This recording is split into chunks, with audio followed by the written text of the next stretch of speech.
Just said, I don't want to talk about it. So we didn't. But we did hang out every single day. In the fall, we had Thanksgiving dinner together.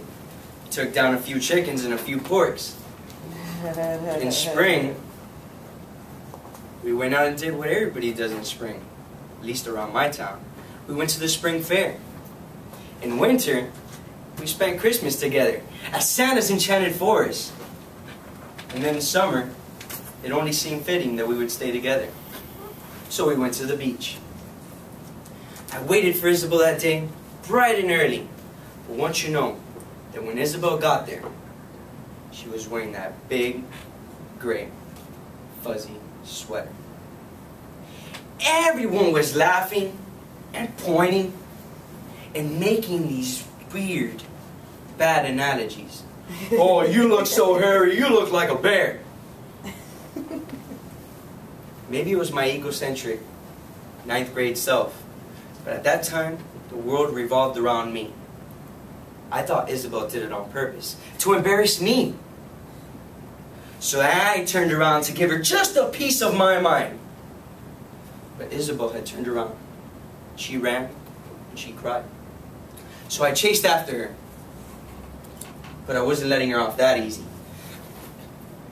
The hell, Isabel? Why are you always wearing that same gray, fuzzy sweater? And I don't want to hear it this time. I don't want to talk about it. Hero, spit it out. Say it.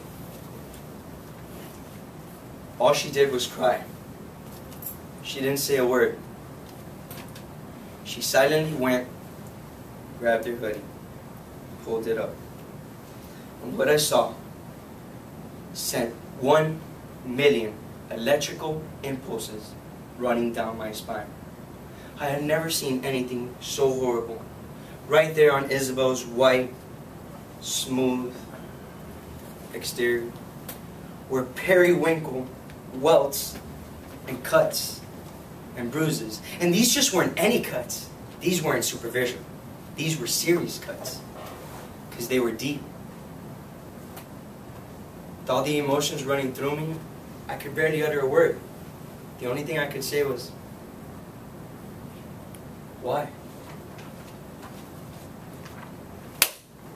God damn it, Eddie. Things are not always what they seem. Open your eyes and see. Sometimes when the world is so painful, having a little pain that you can control is like a breath of fresh air.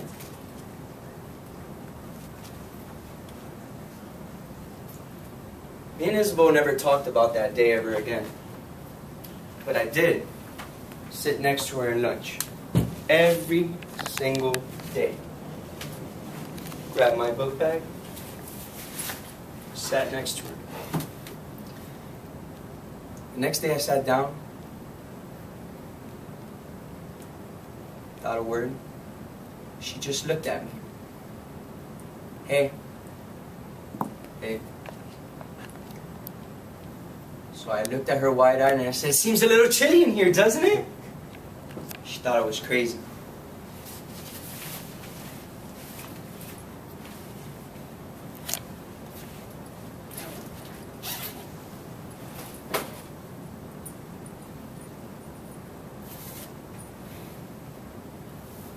So I put on my gray fuzzy sweater. So I too could see. And it stayed like that.